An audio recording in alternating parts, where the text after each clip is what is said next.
8 active years experience working across broadcast, print, and digital industries, leading branding and data-related projects. He hosts the Climate Talk podcast and development and works with other environmentalists, activists, and development experts across the world to strengthen youth inclusiveness in global climate negotiations, as well as support the growing climate smart startups industries across the African continent. His works has been featured by local and international media stations, including CNN, BBC, CNBC, CBC, and Bond UK, amongst others. Participants and community members, join me with reacting and virtual emojis to welcome Mr. Sheifumi Adebote. Once again, thank you so much for joining us, and it's really good to have you lead or facilitate this session with us. You're welcome, sir. Thank you so much. It's really great to have you here. And I hope I didn't make any errors with your bio. I think that's very generous of you. Thank you for having me. I'm trying to put up my screen. Let me know if you can see it. Yes, sir, we can see your screen. Great. Thank you. Thanks a lot for having me. I see we're 15 minutes in already, so I'll try to be quick. I've been introduced as a facilitator, and that means we have to participate and do this together. So I want to crave your indulgence to engage with me as I go on. Thanks again, Oyemi, for the introduction. Many thanks to Sheun Droja, a friend from many years now, for also looping me into this. And I should say kudos to all members of the Solution Story Lab. And I really do hope that this will contribute to the wealth of knowledge that you have. So I will be speaking briefly on the topic why climate stories fail and how to report them better. And like I said, I want this to be pretty interactive. So I'll start by asking a question. What is a climate story? What is a climate story? Using the chat, or if you want to speak, just raise your hand and I guess you can unmute and speak. What's a climate story from your point of view? What comes to mind when you hear a climate story? What are you thinking about? I'll try to keep my eye on the chat and see responses as they come in. But if you want to speak also, just feel free to unmute and grab the mic. So who wants to go first? What's a climate story? Anyone?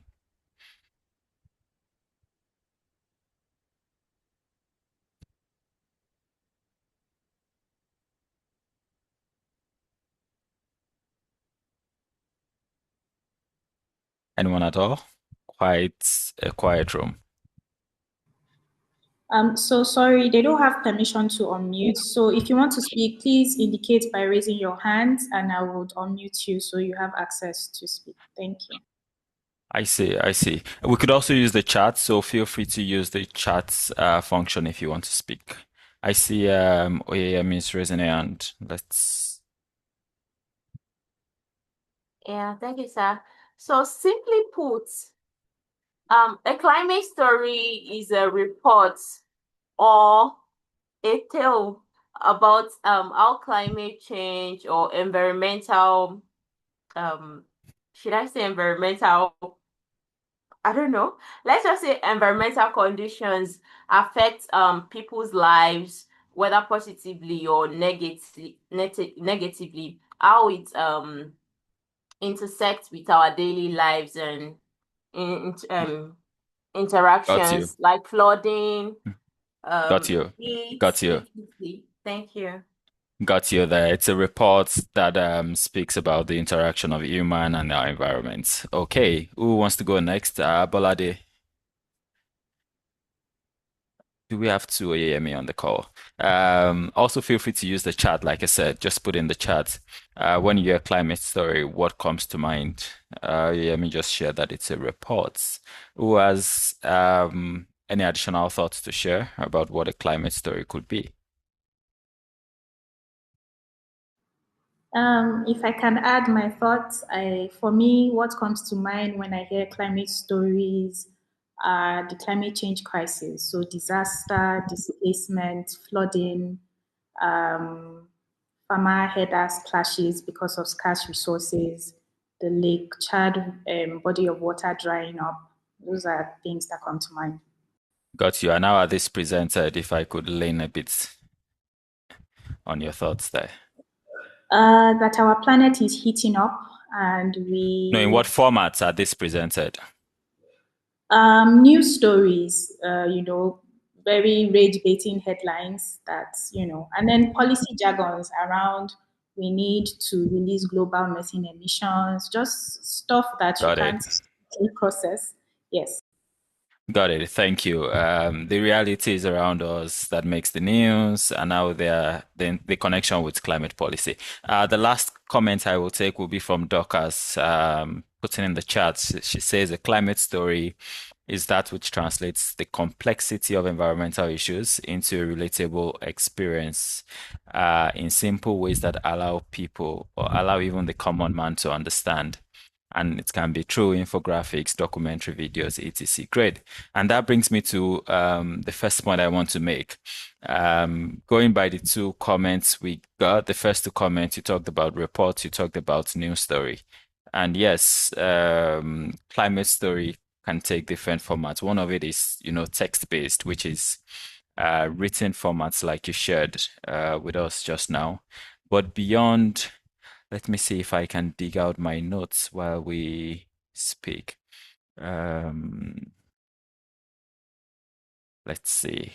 I may have to stop sharing my screen for a sec and then put up my notes side by side this. Just give me a sec.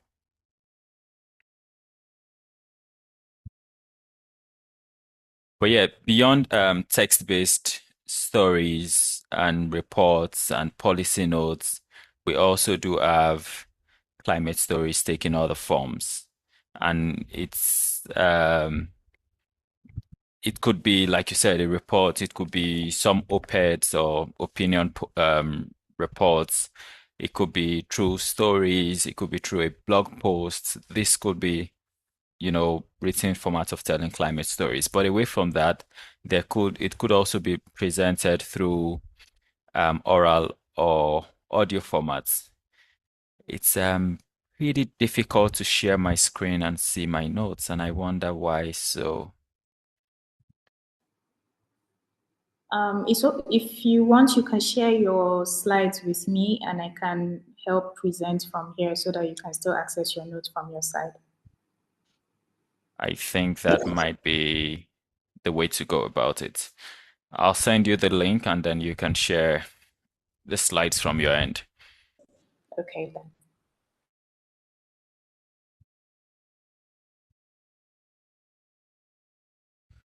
then. Okay. Can you see my screen by any chance? Is my screen still visible? No, not yet. Just your video.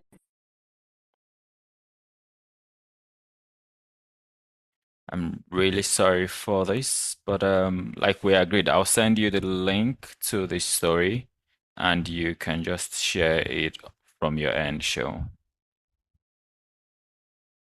Here we go.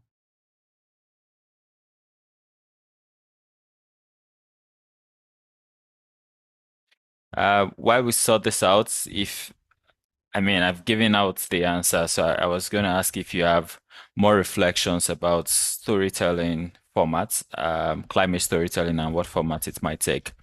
But I'll move on swiftly to say, apart from audio formats could be, for example, podcast. It could be through, news reports that takes the format of radio, for example.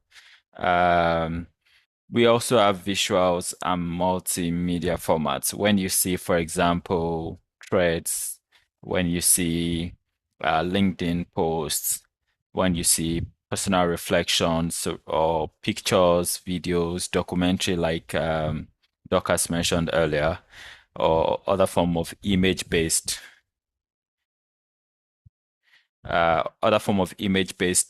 publications that puts the spotlight on some climate stories or on some of the practical lived experiences of people and their interaction with climate, then you can clearly see that these are formats of climate storytelling. I'll take a quick break now, so we can sort out the link, the questions, the problems with the link, and I will be right back. Oyemi, let me hand it over to you for a sec.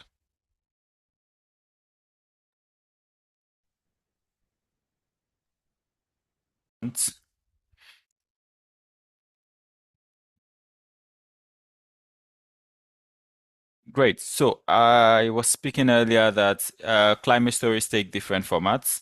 We have the written format. We have the written format, which is text heavy. We have the audio format. We also have visual or multimedia formats, and we have other forms of digital or interactive formats. On the next slide, which will pop on your screen, I was hoping to share with you a story and take a few minutes for you to read it. It could take a while, so I'm not sure I will go about it. I'll probably just give you a brief. This was a story from 5 years ago. I wrote about why Nigerians were embracing solar energy. And between then and now, I think the embrace has even become tighter and more. But what I wanted you to reflect on, I think we can also put the link to the story in the chat so that everyone can have a look. But what I wanted you to reflect on is what you make of the story. What are your first impressions? What do you think stands out from the story? What do you think is missing from the story? But we can have that as a takeaway and close the session with that. Thanks for putting the link in the chat. So we can close the session with that. For the sake of time, I'll just jump right into the core of what I want to speak about today. And big shout out and thanks to Temiloluwa for helping me with also some of the research work on slides for this. So what are the 4 shifts in how we cover climate stories? So how do we tell climate stories today? And how is that shifting? You'll see on the next slide. The first is that many of the climate coverage we get is missing the audience. So for every story written, there is an audience. Please move to the next slide if you can. For every story written, there is an audience, but many people just write without thinking about the audience. And what happens in the end, that story fails to land with the people that it really should land with. The second is that many times we frame climate stories as just climate. We just want to talk about the obvious, flood. And I got that in some of the impressions you shared earlier. I want to talk about heat waves, flood, desertification, deforestation, and that is fine.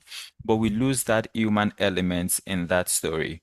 Other times we just want to talk about some data that has been released by the UN or some figures from the government about some funds, into climate or the biological fund, for example.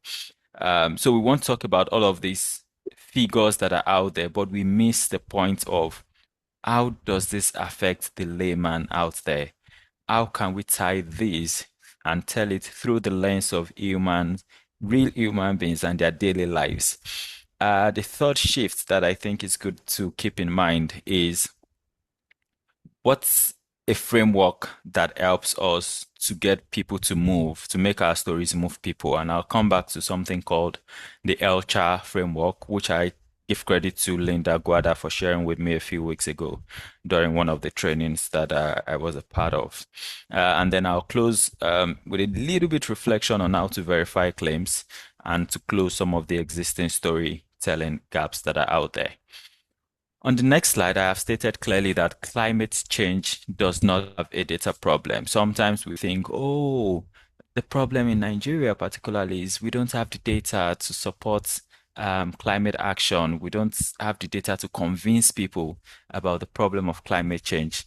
But like I reflected, it's not about the data. It's about how can we weave the data? How can we frame the data in ways that moves people to act? What do this data say? I think it was Sean mentioning jargon. What do all of these big grammar, what do all these numbers, these figures of funding, of finances, or people impacted, and how can we pace it, or how can we frame it in a way that people that are really affected, I'm just going to mute Abdullah, that people that are really affected pop out of this data. So that's the real information. That's the way that you can get people to really sort of get in the flow of the message. Who does it affect? Um, who is the audience? I talked about that. Who do you want to read this, and what should they do after reading this? So it's really about, oh, if we have more data, maybe we would have more climate story out there. It's also about you as, you know, um, people who want to tell solution journalism. What are the figures that exist right now? What are the things making the round? And how can we bring that human lens into how we tell the stories? Um, I'll reflect very quickly on 6 reasons why climate stories fail to land with the people, and take this with you as um, Show, I'm just going to ask that you put it in presentation mode, which is at the extreme right lower corner of your screen. The 2 arrows pointing this way, whichever way. Just so that it's not that one, the one next to it, so that it's clearer for people to see. So I'm going to reflect on 6 reasons why climate stories fail to land with many people. First is the invisibility. So climate story most times feel abstract. And it's when we sort of wait until the news says, hey, 5 houses, collapsed, maybe 100 people displaced, 3 people dead, until we find that extreme disaster related story about the impact of climate change getting to the doorstep of people before we feel like, yes, I need to write and make the climate component visible. But there are many visibilities, subtle visibilities that we can find before it gets to that stage of disaster. And this is how you should think, especially as solution journalists. So that's the first reason, the fact that we need to wait. We'll feel like, oh, this is not climate story enough because there is no disaster component to it. No. So, second is, like I've reflected earlier, is the multiplicity of these, jargons. We talk about NDC, we talk about NAP, we talk about UNFCCC, we talk about SDGs, and we throw about all of these acronyms, or we use terms like mitigation, adaptation. We use figures like 1.0 degree, 3.0 degree, 2030, and this does not really land with people. So if we go back to the point I made that we need to understand who our audience is, it helps us distill some of this jargon in ways that they can relate to. The third point I will make around why climate stories fail to land is around how we put output over outcomes. And this is particularly for those of you who work with, organizations, or you work with corporates, and you're very excited to say, hey, we drilled XXS borehole, or you're excited to say, oh, we planted 100 trees. And I see that a lot of times on my LinkedIn field, for example, where people are excited to share about the outputs that they've done. And that is good in itself. But I think what makes climate story land even better is where we can extract the outcomes from this output. So let's say, yeah, you planted 100 trees. What does that mean in terms of, for example, CO2 emissions that can be trapped from that over the next 10 years? If, for example, you installed solar panel, what does that mean for megawatts that will be generated and businesses that can now run on clean energy? If, for example, you picked up waste, what does that mean for recycling companies and, the woman on the street who can have a next meal based on the funds, the little token she gets from that waste? So that's another reason. Putting outputs over outcome is another reason why some climate story fail to land with people. I'm mindful of time. I'll run through the other 3 Um, Fragmented ownership. There is this thinking that it must be a climate story before I can tell it as a climate story. We fail to see that connection with energy, with farming, with health, with agriculture, with security. And we just feel like, well, nobody's taking responsibility for climate. So um, there is no climate angle to it. But if we really do understand that climate is reflected in health impact is reflected in, security, then we can tell climate stories better.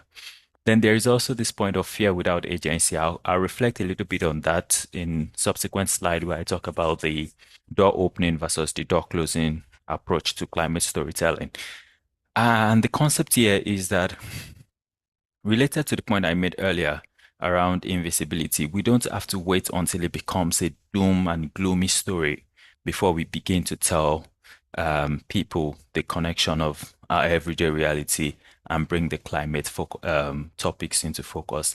And then lastly, which if you ask me is one of the most important, is that we miss the voices of people that matter. And in the link that was shared earlier, you see how that article tried to capture the voices of people, from the voices of people that were complaining about the reality of energy, to those who were working on the policy side, to those who were working on the business side in bringing solar panels, to the technical people who were trying to improve how solar panels had been installed, even to those who were thinking about the end of the chain. What happens after the panels have been installed? What waste are generated? And how do we deal with all that? On the next slide, and like I mentioned earlier, this is also a component that while I have known and worked a lot on these topics of hope as a motive and getting people to stay active in climate debate versus gloom and doom approach, I got exposed to this concept of door opening and door closing. So what does it mean if you tell a story from a door closing approach? Is that you come from this place of fear. Hey guys, we should be afraid. The world is going to an end. Or that you tell stories in ways that make people ashamed. Oh, this person threw waste out of the moving car, and so she's the problem, and you forget to look at the infrastructure components of that. Or you tell stories that is all about sadness or that makes people angry. The truth is, while and one of the debates I had with a colleague is, I understand that depending on where you're from, in parts of Africa, for example, you want to tell the stories through this door closing approach, quote unquote, because you feel that that's the only way to get people to act, to care, to catch their attention. I get that. But in the end, apart from catching their attention and getting them to read the story, this approach does not encourage them to take any action. It probably leaves them in this flight, flee, freeze response. So they're like, oh, this is really terrible, but not so much that they can do. On the other end, which is what I also recommend, is how about you try the door opening approach? And that's simply saying, as fearful as this situation is, are there elements of hope that I can draw out from this and share? As shameful as it is, are there elements or things to be proud of in this story? Or if things change, what can be the component of pride that can be extracted in this story? So if you look forward from, the door closing approach to find what are some positive emotions that I can connect with this situation, as despairing as it might feel. That is one thing I want to leave you with. Consider the fact that humans will respond. Yes, we might be captivated by this door closing approach, but we respond. We're inspired to take action. We're inspired to do something when we have that door opening approach. Next slide.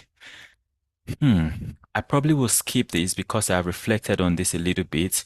And this is basically, waiting to hear climate in a situation before you label it a climate story. You rather can ask the question, what is shifting in the daily lives of people. For example, questions around, oh, fuel prices have increased. There are more people standing by the roadside waiting for cars. Drivers are increasing the cost of transportation. You don't need to wait until, I mean, you might not see that climate component in it, but if you then sort of think a little bit further and ask the question, if we add massive bus or bus rapid transport system, for example, if we add a train system that is working, if we have policies that allow for electric cars, is this still going to be the reality of people? That can tell you that there is a climate angle in that story. And the second thing you can look at is what changes on the ground first. And here, this is what I mean. For example, bees. It's been predicted that the disappearance of bees sends a very strong message about the health of the environmental health of a particular place. So if, for example, you used to have lots of bees in your neighborhood and you stop seeing them, that says something. It doesn't have to be bees, it could be birds. If, for example, you wake up and you hear the birds, chirping and singing, and you just wake up one morning and nothing. You wait the next morning, nothing. You wait the next month, nothing. That's a change. That could signal deforestation around you, and you could find your climate story there. And then the third component there is around who benefits. If the government takes a decision, for example, if there is a policy that has been made, who is benefiting from this, and how does this impact people on the ground? Next, I want to reflect about numbers. I sort of mentioned this also earlier. Many times we have, statistics that says, hey, 1 out of 10 people will lack access to clean water. 5 out of 50 people are affected by heat waves. And we have all of this. And in some ways, we can make sense of this. But how about putting a name to the person, for example, and telling a story like Amina is unable to go to school for the third time this week because she's on a period and she's not had access to water. How about telling stories that Bolaji has to spend more time on the farm with his father, to irrigate the farm because he needs to plant, tell stories and then make this semblance of Bolaji is one of 5 other people in this community that have to live with this reality. That way, you can help people make sense of numbers. You can tailor it down to families, stretch it a little bit to communities, and then everyone that reads your story in one way or the other can have can see themselves in these stories. I spoke about this earlier, the Elcha framework, which I said I give credit to Linda Guada for sharing. You see it on the next slide when it moves. And Elcha stands basically for humanity, emotions, local voice, credibility, hope, and action. And I think these are questions you should ask yourself. Consider this as a checklist after writing your story. Is there a named person? What's the humanity component of the story? Is it emotive beyond just sharing facts with people? Does it move people to act? Does it capture the local voice? Have you spoken with someone who is affected? And have you been able to express what they've said about the situation? How credible is this? Can you connect this with some official documentation, some data that has been published and verified? Oh, does it open the door? Like I talked about the door opening and door closing session. And the last one, how does it inspire people to act? Does it point people at the direction of this is who we should be talking to? Does it point people to a document to say, this is what was in this policy report, and these are the questions that we should ask. So I think I'll be wrapping up soon, but just a few other slides, pretty much echoing what I have said earlier. People first, data second. Data is very important, but find ways to put people at the forefront. The next slide talks about how to turn climate policy into a story. The truth is, if you are if you've been in this space for a while, you understand that almost everything about climate topics is hinged on policies. We have the Paris Agreement, we have the National Development, the NDC, what's it called? Can someone remind me? National Determined Contribution.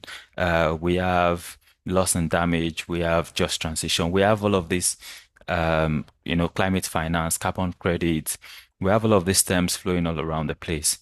So how, instead of just putting them, copy and pasting them, are there ways that you can distill these jargons, these policy languages in ways that tell stories?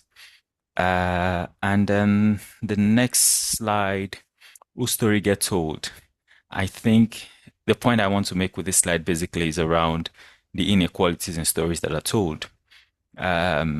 It's very easy for, BBC to contract someone, a very well-doing elite who's been a researcher as a doctor from Cambridge, whatever, and he just sits in his very chilled office and writes a very nice story about climate change in Nigeria. Yeah. And that's good. Good. We have it. Someone is writing about climate change in Nigeria. Yeah. But away from that, who then tells the story of indigenous communities? I'll take a very practical example here. We're here, many of us are here in and around Abuja or in different parts of Nigeria. And rarely have I seen stories that talk about the Gbagi community, people who were the original settlers of Abuja before it became a capital.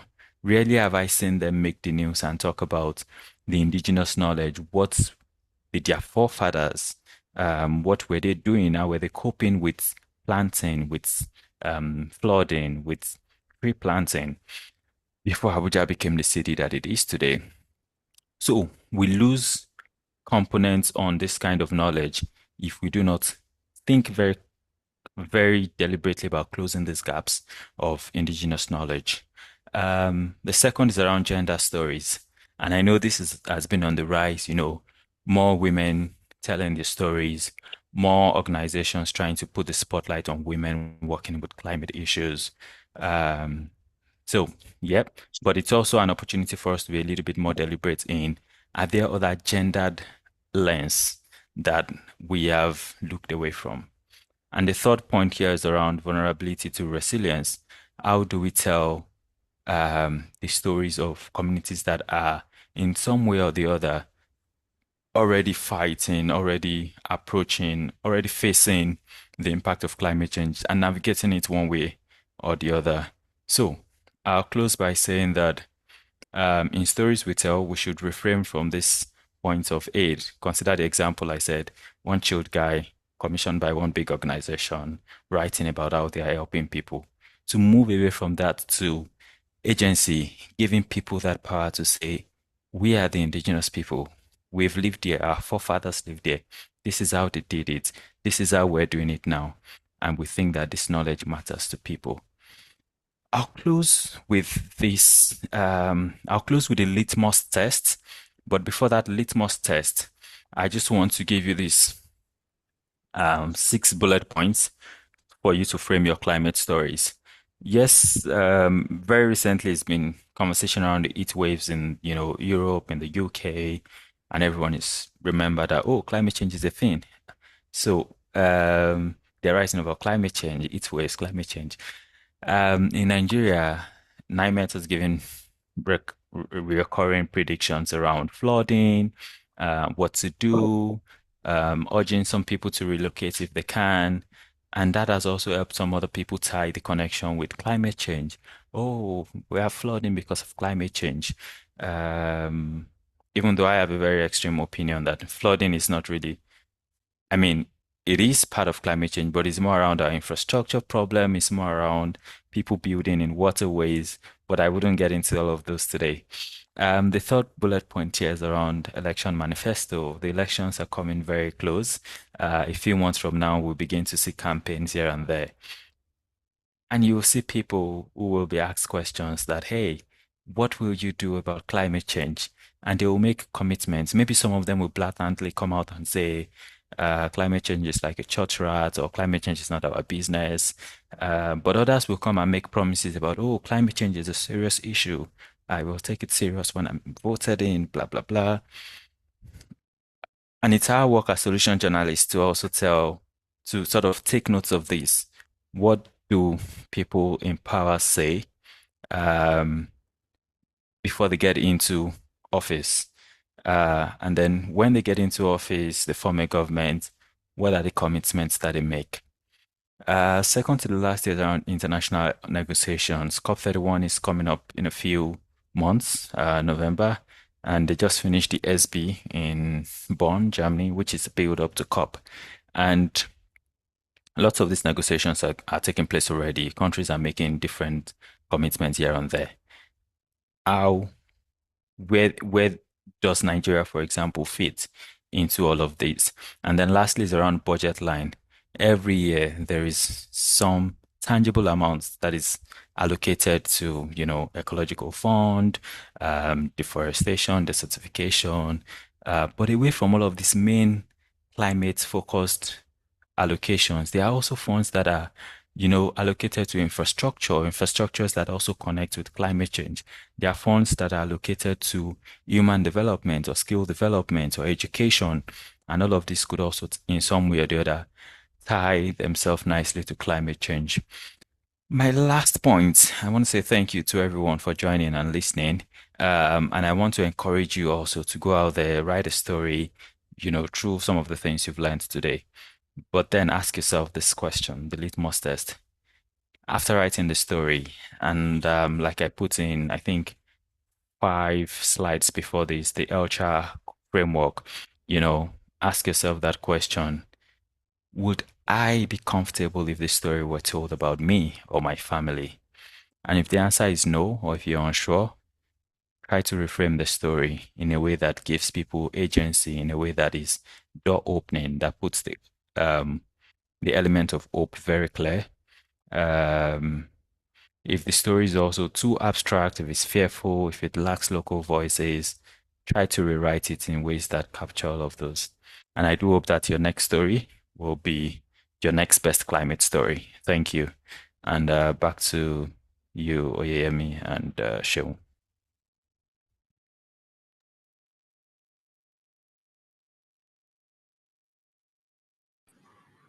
Wow, is Oyeyemi still with us? Thank you so much for that powerful learning session. I was taking notes, and at some point I'm like, wait, I haven't gotten that part yet. But there's a lot to digest and take home from all that you shared. And I totally agree. We need to reframe how we tell the stories. And even from the inception of how we come about what we want to focus on, the point around the budget line items, for example, there are several tools and platforms that we can use to monitor the budget. And stories are there within the numbers and we can draw them out. So, again, thank you so much for sharing your knowledge with us. This has been a very insightful session, and I believe our participants also agree. I see Bankole has his hands up, and I will let him speak if you have time to take one question. But please be mindful, our facilitator has to leave us by 12 p.m. sadly. But if you have questions, you can type them in the chat.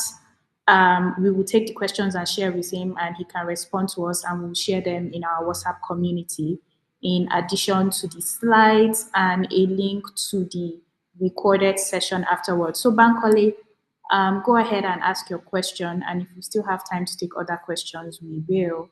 Or if not, you can put them in the chat. Oh, seems Bankole has dropped off the call. Anyway, thank you. This was really enlightening.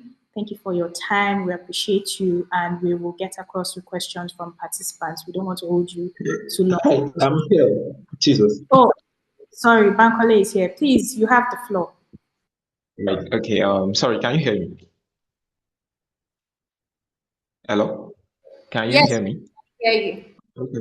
Okay. So, sorry. I have a question I actually want to ask.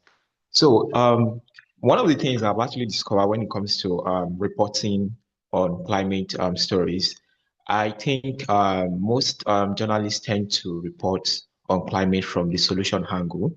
And for me personally, if I have to be really, if I have to be honest, I think there are more of climate problems that journalists sometimes kind of ignore. But we know, I think newsroom gravitate towards climate solution stories. But I want to ask, like, for a journalist, like, how can we report on a climate story from the problem angle, why we are also proposing a solution? Maybe there's not an established solution on ground already, but how can we go about that? Okay, thank you very much, Bankole Taiwo James, for that question. I probably will say it's debatable that many people um, rather speak about the solution rather than the problem. And that's why I think the work that solution journalism does is very important. If when you read the news, when I read the news, for example, I see it the other way that many people are talking about. They're waiting for the disaster to happen. They're waiting for the heat waves. They're waiting for the flooding before they write and make the connection with climate story. But be that as it may, I the point of this is also not to ignore the fact that there is a problem out there and that these problems are real. So I would say that if you do find very clear cases of solutions that are out there, if I understand your question, how can we write in ways that put the spotlight on the problem without ignoring it? So if you do find that there are problems out there, how about you look out for solutions that helps us make sense of the problem? Because at the end of the day, my opinion is it does no good to just write and say, hey, there's a problem here. This is a problem. Okay, it's a problem. What do we do? So how about you find solutions that say this is addressing the problem? I'll give two quick examples that comes to mind here. Someone like Lasisi Adejoke, she does she's sort of been in the news lately for, collecting wastes, pure water sachet nylon, as we call them, and weaving bags and weaving shoes and clothes, based on this. So she's telling the fact that we have a problem of indiscriminate disposal of, pure water. But then she's also putting the spotlight on this is what we can do with it instead. The second example I'll share is Ecobata's bottle ATM machine, as it's been called. And the idea is you pick a bottle, you go into this vending machine that looks like an ATM. You put your bottles in it, and then you get a slip, and it tells you how much you've gotten, which shop, how to use the money you've gotten, basically. That tells a problem also that we have indiscriminate disposals of, bottles and plastic waste and cans here and there. And it's also putting the spotlight on the solution to say, hey, away from this problem, this is a solution. So if you like me think this is also a problem, these are solutions that we can be excited about, we can promote, or we can join forces to advocate for more of such. So I hope this answers your question. And unfortunately, I have to run now. I just want to say thank you so much to everyone. There's a question in the chat. How did you approach your first meeting session on a fellowship where you as a journalist is joined together with a researcher to brief you on his research on climate issues, battery recycling, and you pitch a story on that to produce good media output like print and multimedia? And your question is, how do you approach your first meeting? Perhaps this is a reality for you, Sonny. I would say listen to the researcher, hear more about his research around battery recycling. And like the link that was shared earlier about the story I wrote around 5 years ago around people embracing solar energy, there's also that component of what happens after the batteries are dead, what happens after the solar panels needs to be changed. So my recommendation, Sonny, will be that you listen to the person, get all the insight. I mean, researchers are very happy to share what they've been working with, and then take that to connect it with local voices. Are there solar engineers around you? What have they done? What is their own perspective? How does it align or deviate from this researcher's work? And then you have a story to tell. I hope this is helpful. Back to you, Oye and Sheon. Yes, very much helpful. And thank you so much. We're sad that you have to go. I'm sure people have many more questions, but we would share them as they keep coming up.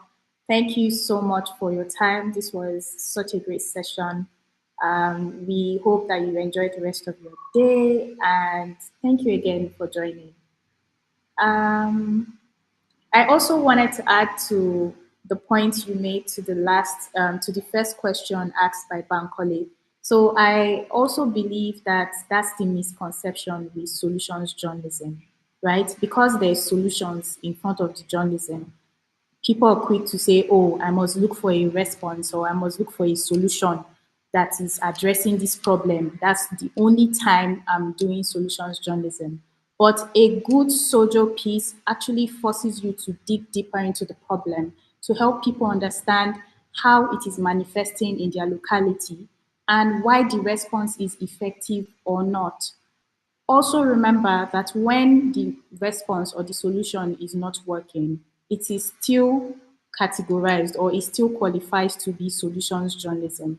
So I just want us to bear that in mind because Social Voices is a solutions journalism focused platform. And as long as you are in our community, you should understand the technicality and the elements that qualify as solutions journalism. So yes, if you are doing Sojo, you are not reporting on a solutions. You are applying a storytelling technique that helps your readers understand in-depthly what the problem is.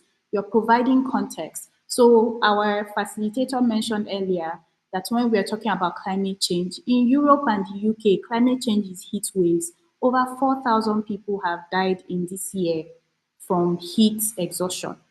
So in Europe, in the West, it is heat waves. In Nigeria, it is drought in on farmlands. It is flooding, right? So it means in if you were to apply the Sojo lens to report or cover a story, you help us understand the way climate change is manifesting in our continent, in Nigeria first, before you say, oh, people are planting trees. Why are they planting trees? What does it mean? You know, and our facilitator also emphasized what have the indigenous people been doing before now to survive? How have they been planting? When heat or drought occurs on your farmland, how do you protect your crops? How do you ensure that harvest still happens? These are things that we consider when we're applying the solutions journalism lens or storytelling technique. Again, it's a storytelling technique. It doesn't mean that we are not focusing on the problem. Instead, it means we're digging deeper into the problem so that our readers understand it from a vantage point that is different from come and see, oh, climate problem has happened. The whole world is burning. What should we do? There's doom and gloom, right? So again, thank you to our facilitator. We know you have to go. It's been amazing having you. I will now hand over to Oyeyemi. If you have questions, please keep dropping them in the chat box. We will make sure they reach our speakers so that he can address them, and we will drop the responses in our group. We'll also share his slides so that you have time to go through it and digest it. We earlier announced in the group that we're looking for climate reporters. So if you're interested in that, please share your CV and 2 sample climate solution stories with us. We would reshare the email address where you can send that to. But we hope that you apply all that you've from our facilitator in this training because we'll be looking out for that. Again, thank you guys. Thank you for joining. Over to you, Oyeyemi.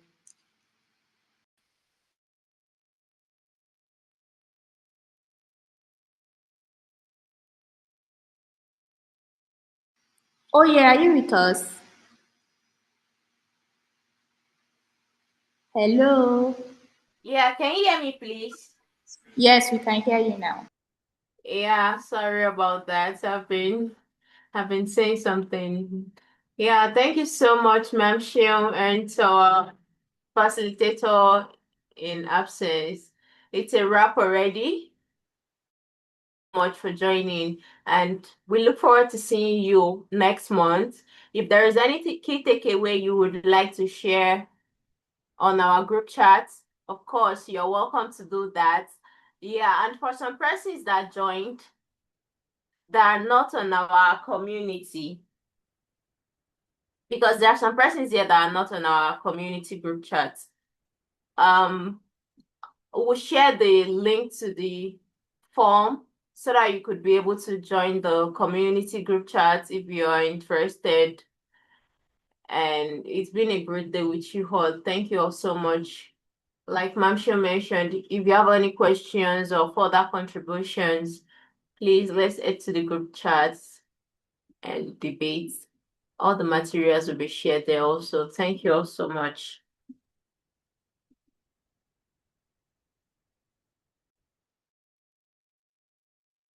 Can you hear me, please?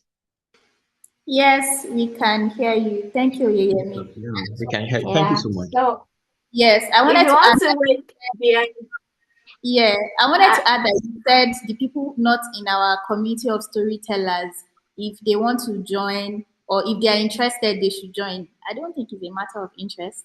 I think that as a matter of fact, you should consider joining because we do our monthly solution story lab, but it's also a platform to connect with storytellers from across Africa. And aside the monthly solution story lab that we host, it's also the platform where we share opportunities for journalists to practice quality solutions journalism. People in our community have won awards. People who have worked with us have gotten story grants to tell very important stories.